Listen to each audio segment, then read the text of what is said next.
کیا سچ سچ بتا دیتا کہ یہ انوکھے واقعات یا آئیڈیاز میرے نہیں ہوتے، یہ کوئی اور مجھے لکھواتا ہے؟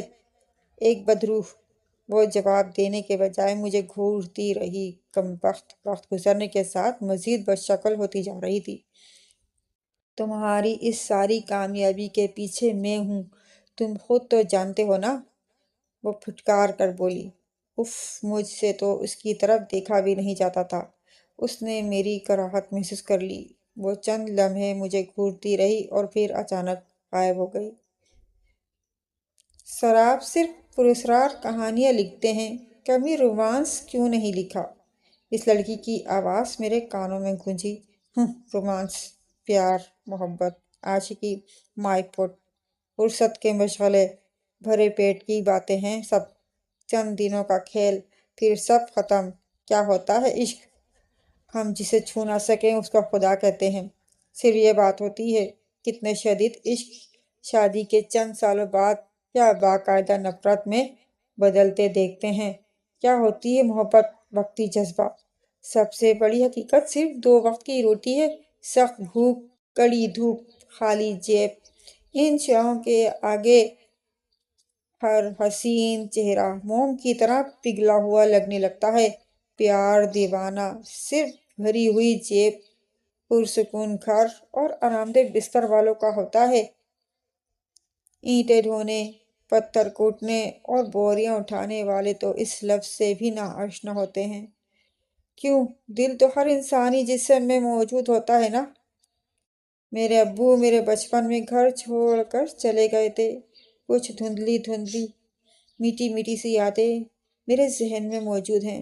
امی اور ابو میں کبھی بھی نہیں بنی تھی، اور ان دنوں تو ان کی تقریباً ہر روز لڑائی ہوا کرتی تھی۔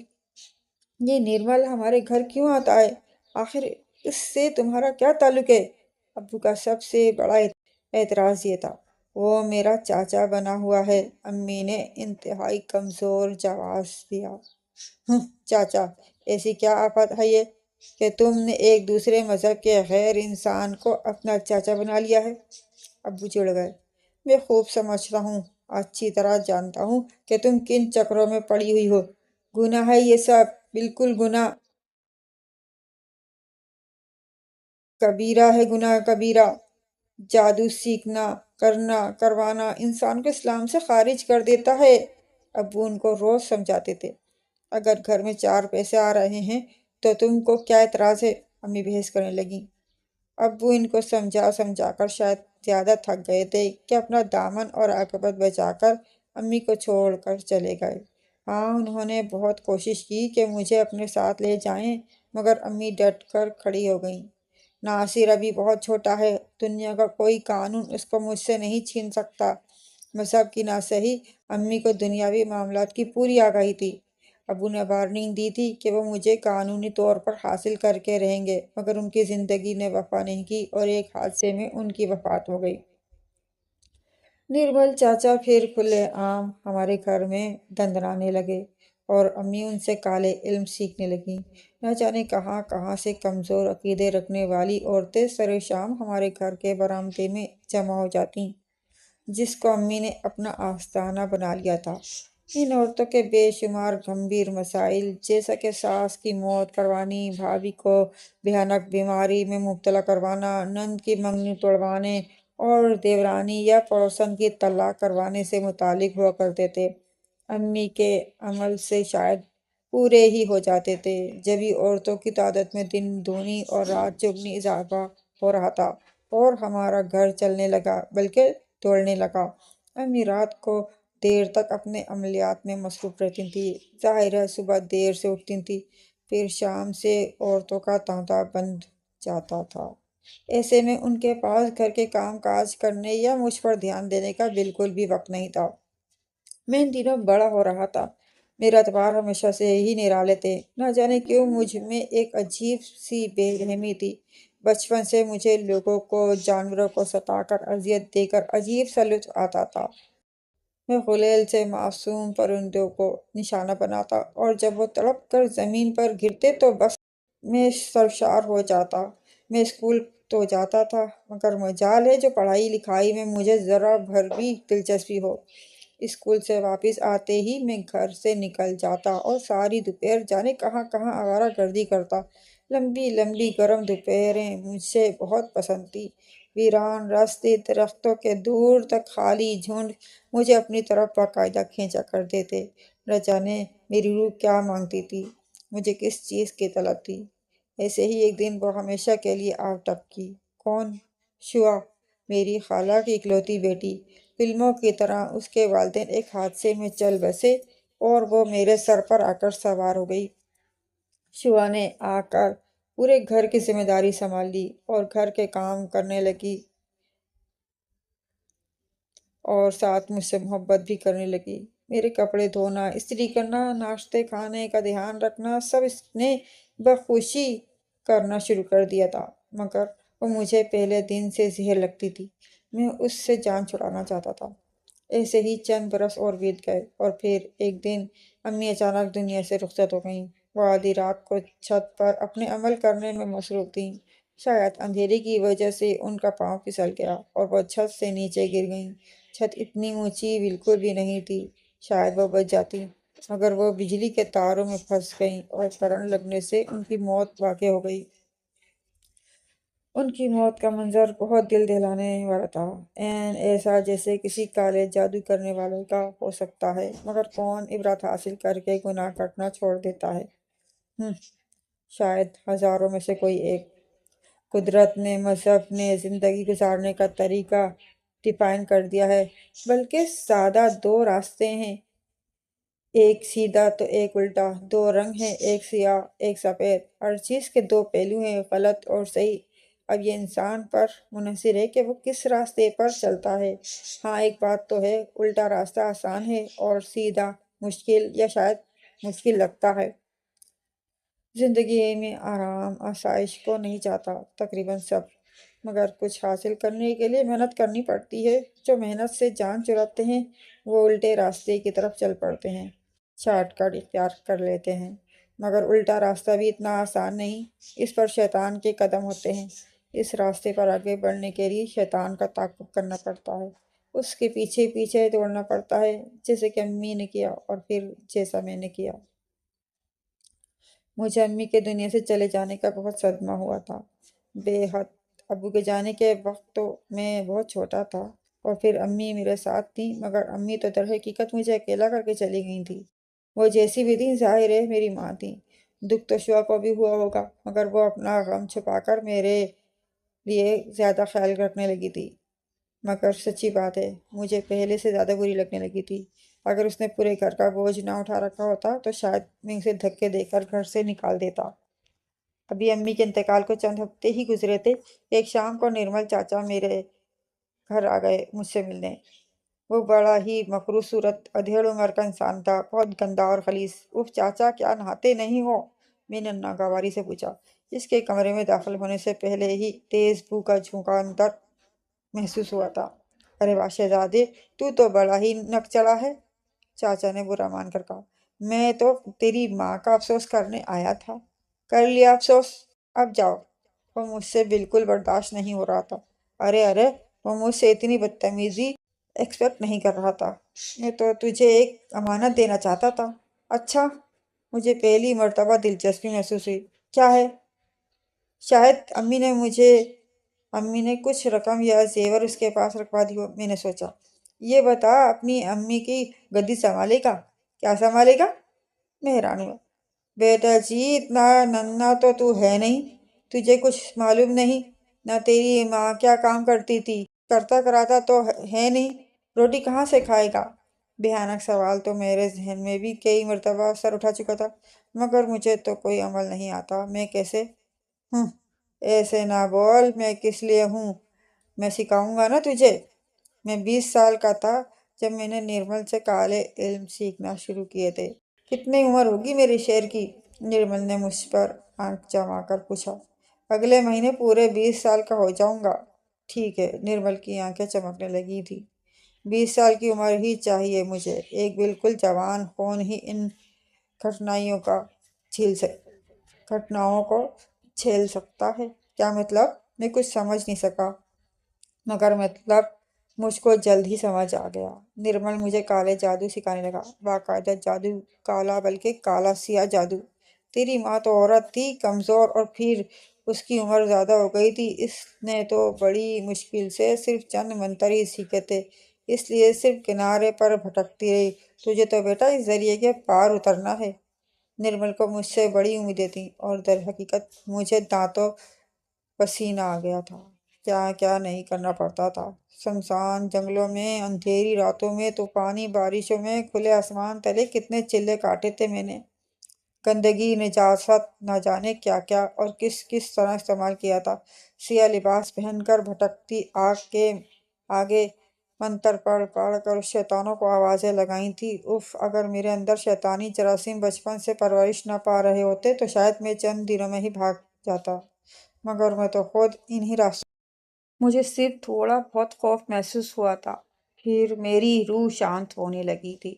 دنیا میں موجود بے شمار بھٹکتی روحوں نے مجھ میں موجود خراب روح کو پہچان لیا، اور میں آگے بڑھنے لگا۔ نرمل ایک بڑا اچھا استاد تھا، اور اس کے پاس بے شمار ایسی کتابیں موجود تھیں جن میں کالی شکتیاں حاصل کرنے کے بے شمار طریقے سکھائے گئے تھے۔ ہاں، وہ طریقے بہت مشکل تھے، تقریباً ناممکن۔ میں نے کافی سارا جادو سیکھ لیا تھا اور اپنی امی کی سیٹ سنبھال لی تھی۔ اب عورتیں بلا جھجک مجھ سے اپنے جادو ٹونے کروانے لگی تھیں، اور بیٹا باپ سے بھی گورا، بے مستاق، میرے عمل سے زیادہ اثر ہوتا تھا، مگر مجھے مزہ نہیں آ رہا تھا۔ یہ کیا بھلا، اتنی محنت کرنا، رات بھر جاگ کر جادو ٹونا کرنا، اور بس چند روپے؟ میرا گھر جس جگہ تھا وہاں کی عورتیں بس چند 100 روپے دے کر اپنا مشکل کام کرواتی، اور آدھا رقم مجھے حسب وعدہ نرمل کو دینی ہوتی تھی۔ نہیں چاچا، میں نے ایک دن نرمل سے کہا، یہ میری منزل نہیں ہے، اتنے مہینوں کا اتنا کشٹ اٹھا کر بس یہ چند ہزار؟ تو کیا چاہتا ہے؟ میں آگے بڑھنا چاہتا ہوں چاچا، میں ہواؤں میں اڑنا چاہتا ہوں، میں لاکھوں بلکہ کروڑوں کمانا چاہتا ہوں۔ ایسا کرتے ہیں، کسی بڑے شہر چلتے ہیں، وہاں ہمارا بزنس زیادہ اچھا چلے گا۔ مجھے خیال آیا، بیٹا جی، بڑے دریاؤں میں بڑے بڑے مگرمچھ ہوتے ہیں، بڑے شہر میں ایک چھوڑ 10 نرمل اور 20 ناصر موجود ہوں گے۔ تو کیا سمجھتا ہے، جادو ٹونا کرنے والے ہر گلی اور محلے میں موجود ہیں؟ نرمل کی بات 100% سچ تھی۔ میں مایوس ہو گیا۔ میں اپنے عملیات اور جادو ٹونے میں دن رات مشغول رہتا تھا۔ شعا کیا کرتی تھی، کیا سوچتی تھی، مجھے تو علم نہ تھا، اور نہ ہی دلچسپی تھی۔ اس جادو سے میرے کپڑے دھل کر استری ہو جاتے ہیں، کھانا ناشتہ 3 وقت چائے عین ٹائم پر میرے سامنے حاضر ہو جاتی، مجھے پتہ ہی نہیں چلتا۔ جادوگر ہونے کے باوجود ظاہر ہے یہ گھر میں موجود واحد عورت کا کام تھا، مگر اس واحد عورت کی اس گھر میں موجودگی محلے والوں کو کھٹکنے لگی تھی۔ ہم دونوں صرف کزن تھے، اور ہمارے علاوہ گھر میں کوئی تیسرا فرد موجود نہیں تھا۔ اس نکتے پر لوگ اعتراض اٹھانے لگے تھے۔ مجھے تو خیر ہرگز مسئلہ نہیں تھا، لوگ جو بکواس کرتے تھے کریں، مگر شعا ایک دن گھبرا کر میرے سامنے آ کر کھڑی ہو گئی۔ اف، میں نے سخت خوف محسوس کی۔ کیا بات ہے؟ ایک ہی گھر میں رہتے ہوئے بھی ہم بہت کم بات کرتے تھے، صرف ضرورت کی حد تک۔ وہ ایک بہت ضروری بات ہے۔ وہ کچھ گھبرائی ہوئی اور شرمائی لگ رہی تھی۔ آج محلے کی کچھ عورتیں میرے پاس آئی تھیں، تو پھر وہ کہہ رہی تھیں کہ ہم دونوں کا اس طرح ایک گھر میں رہنا ٹھیک نہیں ہے۔ تو تم نے ان کو بتایا نہیں کہ تمہارے والد صاحب کوئی زیادہ تمہارے نام نہیں کر کے گئے ہیں؟ جب ہمارے پاس ایک ہی گھر ہے تو بس اسی میں رہیں گے نا؟ فضول کے اعتراضات۔ میں سخت چڑھ گیا۔ ان کا کہنا تھا کہ اگر میری اور آپ کی شادی، اس کو مجبوراً میری پوری بات بتانی پڑی۔ کیا؟ میرا دماغ کا فیوز اڑ گیا۔ شادی اور تم سے؟ میں سوچ کر رہ گیا۔ دیکھو نا، میرا تو ابھی دیکھو نہ تو میرا ابھی شادی کا ارادہ ہے، اور نہ ہی عمر۔ میں نے بڑی مشکل سے خود پر کنٹرول کیا تھا، لیکن میں جلد از جلد کوشش کروں گا کہ تمہاری کہیں شادی کروا دوں۔ اب کوئی اعتراض کرے تو اس کو بتا دینا۔ شعا کے منہ پر سایہ سا لہرا گیا۔ وہ اداس نظروں سے مجھے تھوڑی دیر دیکھتی رہی، پھر باہر چلی گئی۔ اور پھر ایک دن نرمل میرے سامنے موجود تھا۔ تو آگے بڑھنا چاہتا ہے نا؟ اس کے ہونٹوں پر مکرو مسکراہٹ پھیلی۔ ہاں ہاں چاچا، میں تو اڑنا چاہتا ہوں۔ اڑان بھرنے کے لیے پر درکار ہوتے ہیں، بلندی پر بغیر کسی سیڑھی کے نہیں پہنچا جا سکتا۔ تجھے بھی سیڑھی چاہیے، ایسی سیڑھی جو کسی قبر کے اوپر بنائی جائے گی۔ اوف چاچا، یہ کیا کہہ رہے ہو تم؟ میں تھوڑی دیر کو تھوڑا سا اور گھبرا گیا۔ وہی کہہ رہا ہوں جو تو سن رہا ہے، اور میں کون سا اپنے دل سے گھڑ رہا ہوں۔ یہ دیکھ اس کتاب میں کیا لکھا ہے۔ چاچا نے ایک قدیم بوسیدہ کتاب مجھے پکڑا دی۔ قدرت کا نظام ہے، ہزاروں لوگ روزانہ جنم لیتے ہیں اور ہزاروں ہی مر جاتے ہیں، ایسا قیامت تک ہوتا رہے گا۔ روحیں آسمان سے زمین اور زمین سے آسمان تک کا سفر طے کرتی رہیں گی، مگر ان لاکھوں لوگوں میں سے کتنے لوگ کامیابی اور عروج دیکھ پاتے ہیں؟ بہت کم لوگ منچاہی بلندی پر پہنچ پاتے ہیں۔ تو پھر کیا ہوا جو اپنی خواہش کی تکمیل کے لیے کسی بے وقت بے مایہ ہستی کو موت کے گھاٹ اتار دیا جائے؟ اور کریں گے بھی کیا یہ لاوارث غریب لوگ؟ دنیا میں زندہ رہ کر کیا کرنا ہوتا ہے انہوں نے جی کر؟ کیا اچھا نہیں کہ ان کو اس سسکتی زندگی سے نجات دلا دی جائے، ان کو شانتی مل جائے، اور مجھے دولت، بے حساب دولت؟ میں اپنے لکھنے پڑھنے کا سارا کام رات میں کیا کرتا تھا۔ رات کی میری زندگی میں بڑی اہمیت تھی، ہمیشہ سے ہی۔ میں نے کاغذ اور قلم اٹھا لیا، میرا کام صرف کاغذ اور قلم اٹھانا ہی ہوتا تھا، باقی سارا کام تو وہ کرتی تھی، اور میرے قلم اٹھاتے ہی وہ آ گئی، حسب معمول عین میرے سامنے آ کر بیٹھ گئی۔ اف توبہ! مرنے کے بعد تو اور ناقابل برداشت لگنے لگی تھی۔ کیا ہوا؟ وہ مسکرائی۔ وہ میرے خیالوں سے اچھی طرح واقف تھی، برسوں سے واقف تھی۔ سوچ رہا تھا تم تو دن بدن نکھرتی جا رہی ہو۔ میں نے طنز کیا۔ تمہارے فن کی طرح، اس نے جوابی جملات کیا۔ میرے فن کو دنیا تسلیم کر چکی ہے۔ میں نے دراز سے ایک چیک نکال کر اس کے آگے لہرایا۔ پڑھو، اس پر کتنی بڑی رقم لکھی ہوئی ہے۔ یہ ایڈوانس میرے لیے، میرے نئے ناول کا۔ تمہارے نئے ناول کا؟ اگر میں تمہیں نہ لکھواؤں تو تم تو ایک لفظ لکھنے کے قابل بھی نہیں ہو۔ تمہارا تو باپ بھی لکھوائے گا، تم میرے تابع ہو۔ میں اس کا طنز برداشت نہیں کر پایا۔ باپ تو ہرگز نہیں لکھوائے گا، اس نے سرد آواز میں کہا۔ وہ بری طرح غصے میں آ گئی تھی۔ مجھے اس کے غصے کی کوئی پرواہ نہیں تھی، کوئی خوف نہیں تھا۔ وہ مجھے ہاتھ بھی نہیں لگا سکتی تھی۔ وہ تھوڑی دیر مجھے گھورتی رہی، پھر بولنے لگی اور میں لکھنے لگا، تیزی سے، بجلی کی سپیڈ سے۔ اس کی زبان چلنے لگی اور میرا ہاتھ تیزی سے صفحے پر صفحے بھرنے لگے، اور چند گھنٹوں میں ہی ایک بے حد ڈراؤنی انوکھی کہانی میں نے مکمل کر لی۔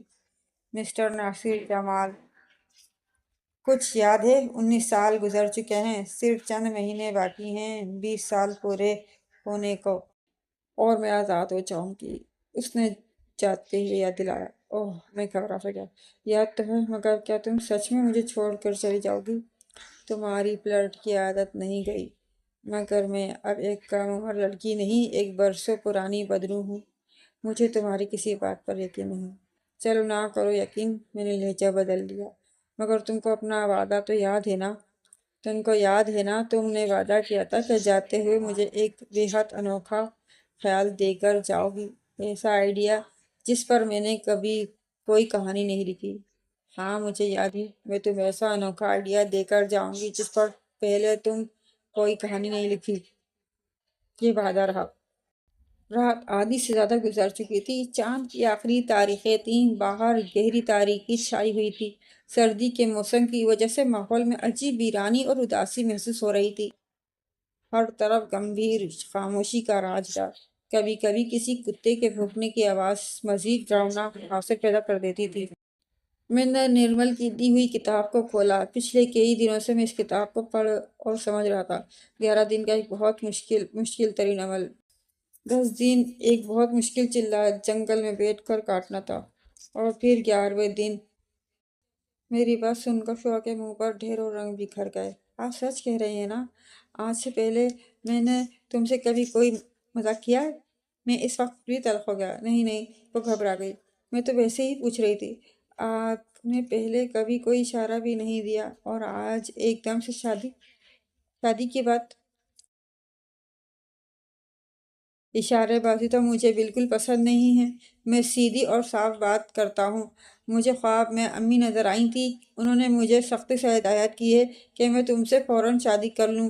ان کی شادی کا جوڑا اسٹور کے ٹرنک میں رکھا ہوا ہے، تم وہ پہن لینا۔ تھوڑا بہت زیور بھی ہے، وہ بھی نکال لینا۔ وہ غور سے میری تقریر سن رہی تھی۔ اس کے چہرے پر اتنی خوشی تھی کہ اس کو الفاظ میں بیان نہیں کیا جا سکتا، جیسے جیسے کسی پھانسی کی سزا سنائے گئے قیدی کو آخری لمحوں میں معاف کر دیا جائے۔ امی نے مجھے بتایا ہے کہ تمہارے اوپر کسی چڑیل کا سایہ ہے۔ میں نے اپنی بات جاری رکھی۔ اس وجہ سے تمہارے ماں باپ اور پھر میری امی جان سے چلی گئیں۔ وہ چڑیل اتنی آسانی سے تمہاری شادی نہیں ہونے دے گی۔ اس کے لیے ایک خاص عمل کرنا ہوگا۔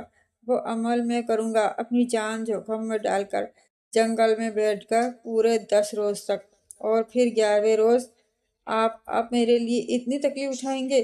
اس کی آواز بھر گئی۔ ہاں، تمہاری خاطر میں یہ سب کروں گا، پھر میں ہی تم سے شادی کروں گا، یہ وعدہ رہا۔ 10 انتہائی مشکل 10 دن گزر گئے۔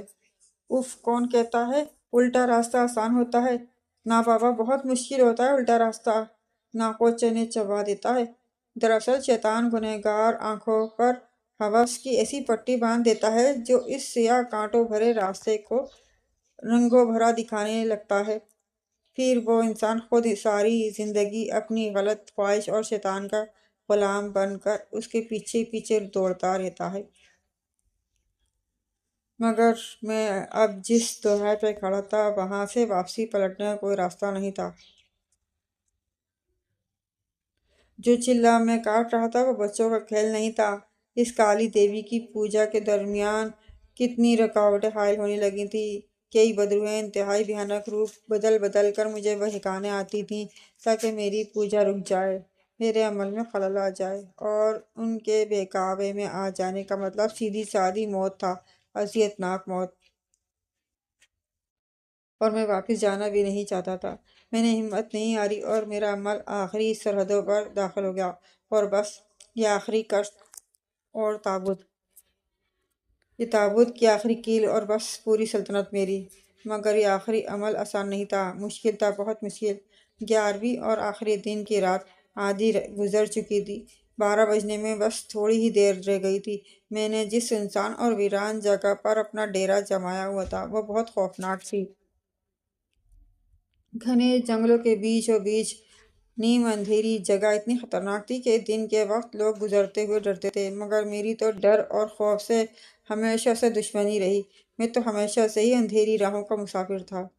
اس وقت ہر طرف بھو کا عالم تھا، اتنی خاموشی تھی جیسے وقت ٹھہر گیا ہو۔ کبھی کبھار ہوا کی ہلکی سی سرسراہٹ ایسی لگتی جیسے سانپ نے پھنکارا ہو۔ ہر طرف گہری تاریکی تھی۔ میں نے ایک لالٹین درخت سے لٹکائی ہوئی تھی جس کی زرد روشنی نے ماحول کو مزید ڈراؤنا اور اداس بنا دیا تھا۔ میرے سامنے بڑے سے پتھر پر ایک بھیانک مورتی سجی ہوئی تھی جس کی لمبی زبان اس کی گردن تک آ رہی تھی۔ مورتی کی بری طرح پھٹی ہوئی آنکھیں سخت غصے کی تحریر تھیں، جیسے وارن کر رہی ہوں، خبردار، جو عمل ادھورا چھوڑا تو۔ مورتی کے سیاہ چہرے پر بڑا سا سرخ تلک بھی بنایا گیا تھا۔ میں نے گہرا پیلا لباس پہنا ہوا تھا جو میرے پیروں تک آ رہا تھا۔ 10 دنوں سے منہ نہ دھونے اور نہ نہانے کی کڑی شرائط پر سختی سے عمل کرنے کی وجہ سے میں اس مورتی سے تھوڑا ہی کم خوفناک لگ رہا ہوں گا۔ ہر طرف خاموشی کا راج تھا۔ میں نے گھڑی پر نظر ڈالی، اس کی سوئیاں بس 12 بجانے ہی لگی تھیں۔ میں بڑے بڑے منکوں والی مالا پر جنتر منتر پڑھنے میں مصروف تھا کہ اچانک چھن چھن چھن گہری خاموشی کو گھنگرو کی مدھم آواز نے توڑ دیا۔ میں نے آنکھیں کھول دیں، ایک بار پھر چھن چھن چھن گھنگرو بجنے لگے، چوڑی چھن کھلیں، اور پھر وہ میرے سامنے آ کر کھڑی ہو گئی۔ میں آ گئی۔ اف، میرا دل چاہا آنکھیں دوبارہ بند کر لوں۔ لال شادی کا جوڑا پہنے، ٹیکا لگائے، چوڑی اور پائل پہنے وہ دلہن بنی کھڑی تھی۔ بس یہ آج میرا تم کو لکھوایا ہوا آخری ناول تھا، اس نے مجھے پھر یاد دلایا۔ ٹھیک ہے پاپا، مجھے اچھی طرح یاد ہے، بار بار جتانے کی ضرورت نہیں، میں نے بدمزگی سے کہا۔ یاد تو مجھے بھی بہت کچھ ہے۔ اس کی آواز بہت سرد تھی۔ میں نے چونک کر اسے دیکھا۔ تم کیا مجھے دھمکی دے رہی ہو؟ اگر میں کہوں ہاں تو پھر؟ وہ مسکرائی۔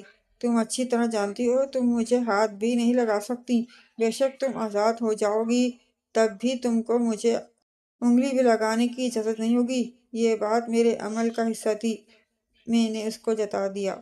کیوں کیا تھا تم نے میرے ساتھ ایسا؟ آخر کیوں؟ اس نے 20 سالوں میں نہ جانے کتنی مرتبہ پوچھا ہوا سوال پھر دہرایا۔ بیچاری سچ مچ مجھ سے سچی محبت کرتی تھی۔ میرے ڈرامے پر ہو بہو یقین کر لیا اور دلہن بن کر سنڈریلا کی طرح ٹھیک 12 بجے میرے پاس پہنچ گئی۔ میں نے اس پر گہری نظر ڈالی۔ آج تک میں نے اتنی بری لگتی دلہن نہیں دیکھی تھی۔ وہ میری نگاہ کا غلط مطلب سمجھ بیٹھی اور شرما کر سر جھکا لیا۔ اسی وقت گھڑی نے 12 بجا دی اور میں نے شعا کی گردن پکڑ لی۔ اتنا شدید شوق شاید ہی کبھی کسی کو لگا ہوگا۔ اس نے بری طرح حیران ہو کر مجھے دیکھا۔ مکروہ مسکراہٹ میرے ہونٹوں پر دوڑ گئی۔ اتنی محبت کرتی ہو مجھ سے شادی کرنے کے لیے اس ویرانے میں چلی آئیں بنا سوچے سمجھے؟ اس کی حیرت اور تکلیف سے پھٹی آنکھوں میں دکھ اور آنسو اتر آئے۔ اس سے بھی زیادہ، اس نے بمشکل جواب دیا۔ محبت تو امتحان لیتی ہے شعا، ثبوت مانگتی ہے۔ دو ثبوت۔ میں نے اس کی گردن دبانا شروع کر دی۔ دو مجھے کوئی بہت بڑی شکتی، صحت، دولت، شہرت۔ اچانک تیز تیز بادل گرجنے لگے۔ میں مستقل اس کی گردن دبا رہا تھا اور منتر کے الفاظ دہرا رہا تھا۔ مجھے دو، ایسا ہنر، کوئی ایسا فن جو مجھے آسمان تک لے جائے۔ میں کہتا ہوں مجھے دو۔ زور زور سے بجلی چمک رہی تھی۔ شعا کی آنکھیں ابل کر باہر آ گئیں۔ اس کی زبان منہ سے باہر لٹکنے لگی۔ وہ پتھر پر رکھی مورتی سے مشابہ لگنے لگی۔ اچانک تیز طوفانی بارش شروع ہو گئی۔ میں نے شعا کی گردن چھوڑ دی۔ اس کی لاش ایک جھٹکے سے زمین پر آ گری۔ 19 سال سے زیادہ عرصہ گزر چکا تھا۔ میرا وہ شیطانی عمل کامیاب ہو گیا تھا اور میں شعا کی روح پر قابض ہو گیا تھا۔ مجھے ایک فن حاصل ہو گیا تھا، ڈراؤنی، پراسرار، غیر معمولی، بہترین کہانیاں لکھنے کا فن۔ میرا قلم اٹھاتے ہی وہ آ جاتی۔ اس طرح لال لباس میں کمبخت نے 20 سال سے وہی عروسی لباس پہنا ہوا تھا۔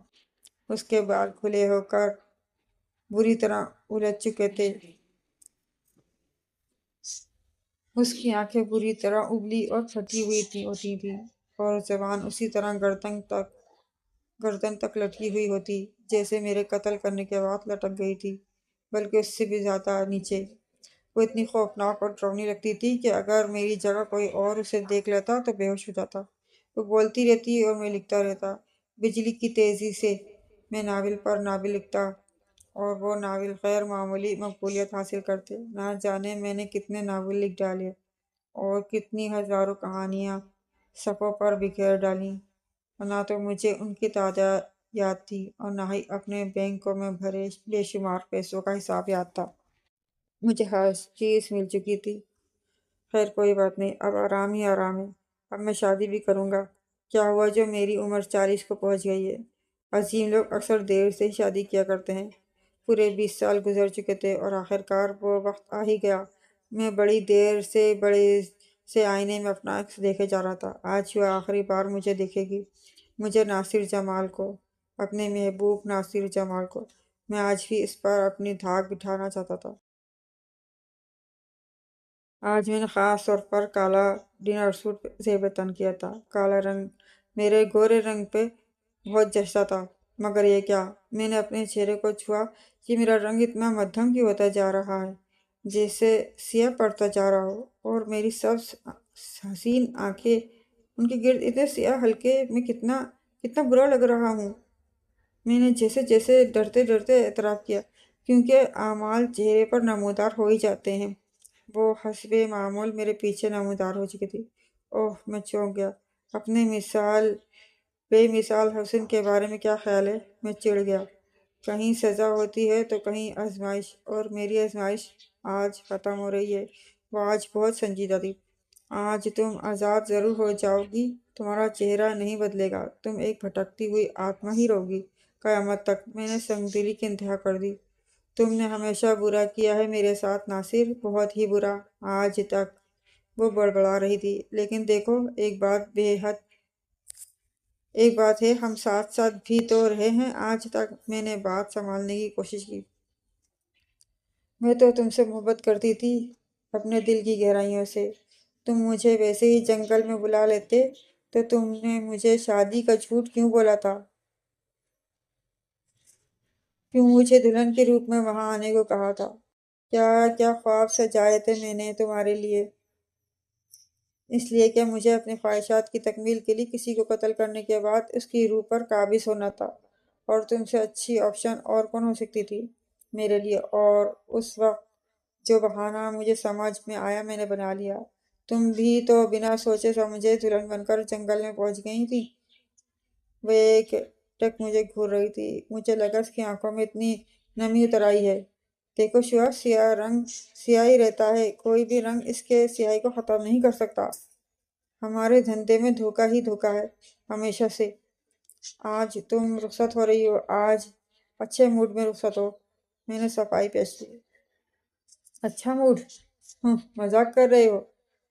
میں اس سے نظریں چرا کر شیشے کی دیوار سے نیچے جھانکنے لگا۔ نیچے حسب معمول بڑی چہل پہل تھی۔ 12ویں فلور سے نیچے لوگ کتنے چھوٹے چھوٹے لگ رہے تھے، بالکل بونے۔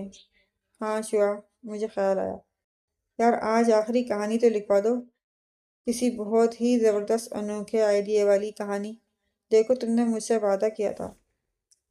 مجھے اچانک خیال آ گیا، کمبخت، کہیں بغیر کہانی لکھوائے نہ دفع ہو جائے۔ مجھے فکر پڑ گئی، تمہیں آج بھی صرف اپنی فکر ہے؟